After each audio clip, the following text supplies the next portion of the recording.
Hey everyone, welcome back to the channel. In today's video, I'm going to show you how to add shadow to text in Adobe Illustrator. It's really simple and easy.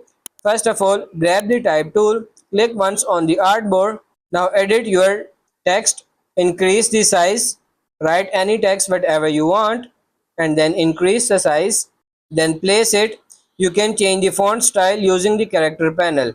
I am selecting this bold text. Align the text to the center horizontally and vertically. Now to add the shadow, go for this effect, stylize and then drop shadow. You can change the opacity of the shadow. Use the up and down arrows to change the values.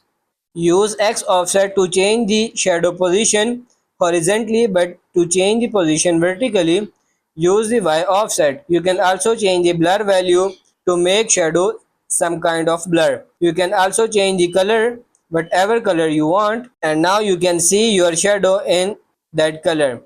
After these settings, click on OK, and as you can see our results. So that's pretty much it for this video. That's how to add shadow to text in Adobe Illustrator. I hope this video was helpful. If it is, like it and subscribe to the channel. Thank you.